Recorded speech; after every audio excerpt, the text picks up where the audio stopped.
Ladies and gentlemen, I'm Jeffrey Driscoll. And I'm Jim Kerr. Welcome to 15 Minutes of Fame.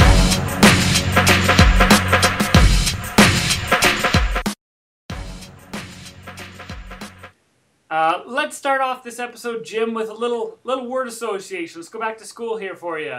All right. When I say concussion, what do you say? NHL? Yeah, there you go. Perfect. I think I just got one. Hold on. Yeah, exactly. We spoke about Sidney Crosby last week. He still hasn't played after sitting out those 2 precautionary games, and now he's been put on the IR list. But that wasn't the end of the concussion news at all this week. What else was going on? No, there was Jeff Skinner and Yoni Pitkin from the Hurricanes, Milan Michalek from the Ottawa Senators, Claude Giroux from the Philadelphia Flyers, and Chris Pronger's done for the season. Yeah, tons of concussions getting dished out. Yeah, absolutely. I got to ask you, though, like, is it just better concussion reporting, or is it actually concussions, or is it the faster game? What's going on? It's probably a mix of a faster game and better reporting. Yeah. Because, you know, you and I grew up watching Rock'em Sock'em, and right. I'm sure there was at least 5 or 10 concussions in each episode of Rock'em Sock'em, but probably for the most part, we weren't talking about concussions back then. We were saying, man, that guy got his bell rung. Yeah, yeah. And you know, I've actually talked to concussion specialists who have said, you know, like a few years ago it was, oh boy, you got your bell rung, now get back out there. And now it's, you probably have a concussion. Well, so it's got to be better reporting, but also, I mean, there's no question that it's a bigger, faster, stronger game with, you know, heavier equipment. Yeah, and I think you've got to say, something about it being, you know, there was this mentality that you just have to get back out there and play. Because you look at a guy like Chris Pronger, who's very old school, and apparently reportedly played for 5 games with that concussion before leaving for the whole season. So, I mean, guys, it seems like there's a kind of a gray area right now where some guys are playing with these concussions and some guys are being told, you know, tell us if there's a concussion and we'll get you out of the game. Yeah, and as well, I think it's a case of it's not really completely cut and dry. Like, you might not get those headaches right away, or you might not think anything of them when it's when the symptoms are maybe not as severe. But then, you know, they build up and they build up, and you say, "Ooh, yeah, I think something's wrong." I was listening to the radio, and there's a concussion specialist, and he said. They talk about these concussion-like symptoms, and the doctor, the concussion specialist, says that's like being a little bit pregnant. There's no concussion. There's no concussion-like symptoms. You've got a concussion. So yeah. I like when they're even more vague and they call it a head injury. Yeah, that's right. Exactly. Well, it's not just players going down in the NHL. Lots of coaching changes. This seemed to be the week the coaches went, Jim, including the Kings firing Terry Murray. And Jacques Martin leaving as well, Montreal. How have the other coaches done so far? Well, coming into the weekend, Ken Hitchcock is the clear winner at 12-2-3. Dale Hunter 4-4-0. Kirk Muller and Bruce Boudreau both have losing records at the moment, but you know it's still early in their careers with the new teams. Yeah. But there's so many coaches getting fired that I'm kind of worried about my job. Like, the trickle-down effect, Trickle-down effect, that's right. Or you got to be ready for the call, Jim. Now that there's so many that's a good point, too. Yeah. You got to be ready, sitting by the phone, ready to go. That's why I'm wearing a collared shirt for 15 Minutes of Fame, just in case anyone's watching. I can stand there and look stern and... Absolutely. Yeah. Oh, yeah, I have a clipboard and everything. And you know not to put fourth lines out against first lines. I mean, that stuff's easy. You can handle that. First, I wouldn't take my first line off the ice. The whole time, exactly. It looks like there's going to be a Sutter down in Los Angeles after a couple of different days of mulling will they, won't they, and looks like I would say your underachieving players, a former Edmonton Oiler who's playing down there on the third line, may possibly be getting a wake-up call here. Yeah, could be a bit of a shake-up there for sure, and the Kings got to do something, I guess. They're too good of a team to be playing the way they are. Let's just put it that way. They're a team that has a lot of talent at basically every position, but they're just not performing. So maybe that coaching change will be the... It's not always the answer, but it might be the answer for the LA Kings. Absolutely. Big news in the CFL this week, Jim. I stayed home sick on Monday, wasn't on the internet the whole day, wasn't on my Twitter feed, any of that stuff, felt really lost. Yeah, okay. Got up Tuesday morning, all of a sudden, I'm like, what the heck just happened? Ricky Ray is gone, Jim. Ricky Ray, the franchise player for the Edmonton Eskimos over the last 8 years or so. So they dealt their quarterback to the Argonauts for a package that included Toronto's QB Stephen Giles. How weird was it for you to see Ray in the old double blue this week? Had to do a double take. Even though I saw him on TV wearing the jersey, and I just thought, it just doesn't look right. Yeah. But, Ricky Ray is a big part of the of what the Eskimos were doing. He was, like you say, the face of the franchise. But, every now and then you got to switch things up, and I think they're looking for a different style of quarterback. And it's, a former coach with the Alouettes goes to Toronto and picks up Ricky Ray, who's a similar style of quarterback to Anthony Calvillo in Montreal. So that kind of makes sense there. But, it's weird seeing him somewhere else. It'll be weird seeing him not on the field next season for the Eskimos. But, that's the game. Sometimes you got to switch up your whole offensive scheme to kind of shake things up a little bit. I think it was, even though they made it to the West Final or whatever, I think that they kind of underachieved in terms of what we saw in the first 5 games compared to what we saw the rest of the season. And he even said himself, he felt like, last winter it was more likely that he'd be traded.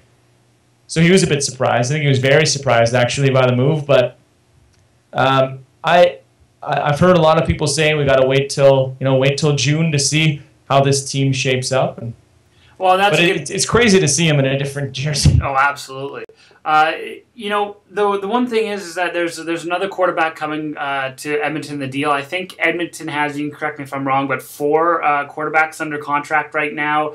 But Kavis Reed has come out and said Stephen Giles, the guy who came back, is, as of right now, going into training camp, but as of right now, their number 1 quarterback. Did the Eskimos get ripped off, or do we have to wait and see how Stephen Giles does to see if, we made a good deal here?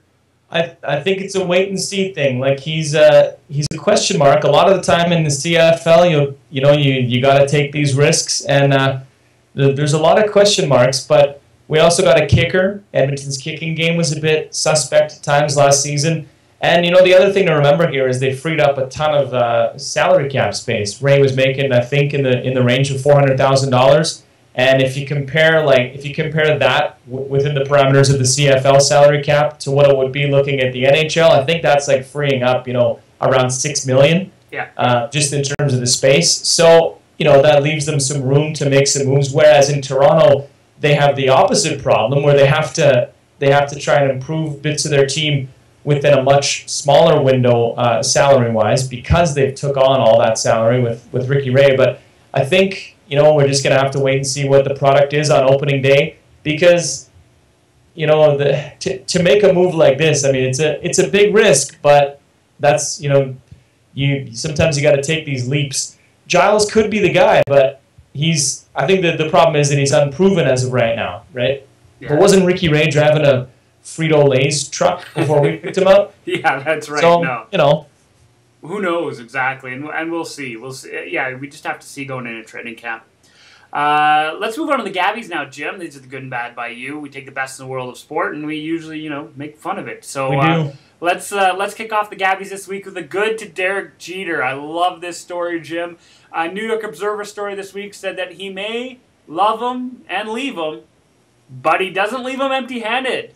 If you spend the night in Jeter's penthouse, you apparently get a gift basket on your way out and a car to take you wherever you want, Jim. The gift basket itself includes a signed baseball. Think it's worth it? That's probably, you got probably worth a couple $100 at least, and there. Hey, it's better than leaving them, I guess, empty-handed. Yeah, absolutely. Would you spend a night in Derek Jeter's penthouse? To get that signed baseball? I wouldn't If you sleep on the couch, do you still get a gift basket? Yeah, that's a good question. Are there rules? The best part about this story, Jeff, is that apparently there was a woman, who stayed over twice in the span of a few months or something like that, and got a gift basket both times. Oh, nice. So he obviously didn't remember. Yeah, he probably didn't remember. That's awesome. Hey, that's good. That's good. Yeah, no, I like that. A gift basket. I like that he prepares a gift basket. Yeah, that's right. That's wow. Yeah. Let's give a good to Tim Tebow. Exactly. He's now not just a starting quarterback in the NFL. He's also a part of the English language, Jeff. Yes. The Global Language Monitor, which apparently exists, says Tebowing is now a real word, despite it only being a thing for a couple of months. So that's good for him, I suppose. Oh, absolutely. The same people have said, driscoling is the same thing, but it's not nearly as good. They gave an example how they said it's kind of like Obama mania, but I've never heard that word in my life. So hopefully that's not a sign of things to come for Tebowing. That's right. Finally, good this week to Patrick Chan, whom, if you will remember, Jim, we put him on the bad side last year. After whining about being underappreciated, the next week he goes out and wins the Lou Marsh Award as the country's most outstanding athlete, and took home the same honor from Sportsnet. He's still not going to get the 15-minute of fame prize, but congratulations, I guess. Yeah, he's going to be playing second fiddle on 15 minutes of fame for a while now. That's right. On the bad side of things, Jeff, let's talk a little National Basketball League, that new basketball league in Canada. It's kind of like the NBA. They both play basketball. Yeah.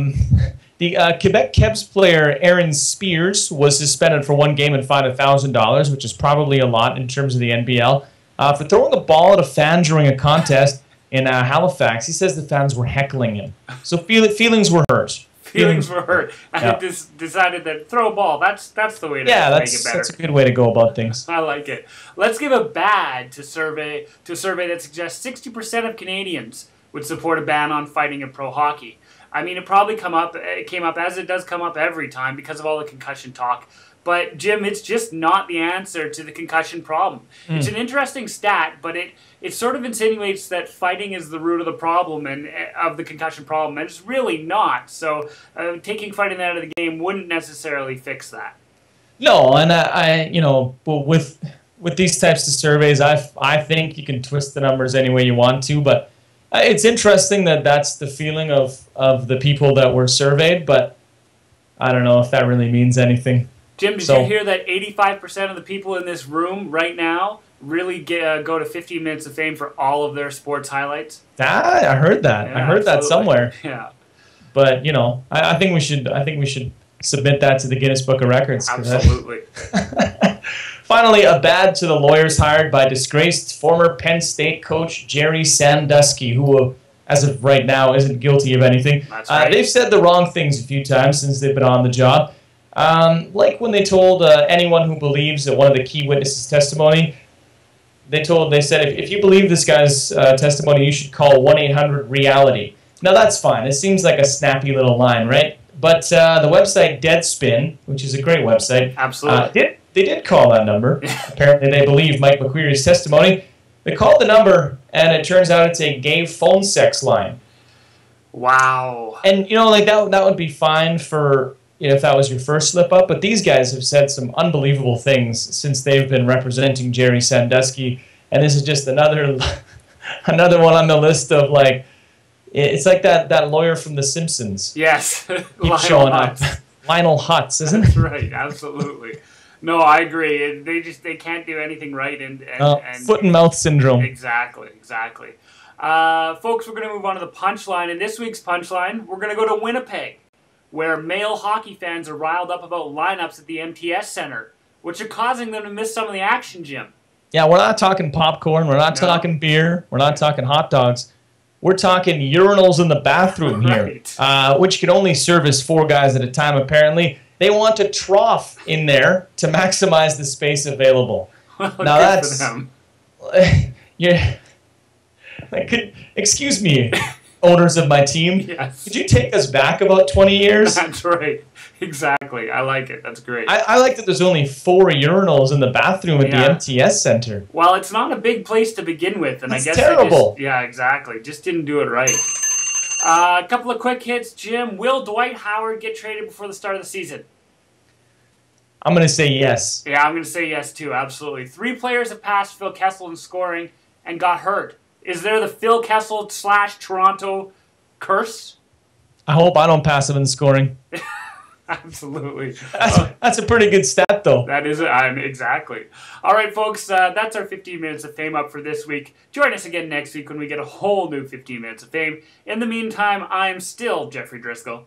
And I'm most of the time Jim Kerr. Have a good week, folks.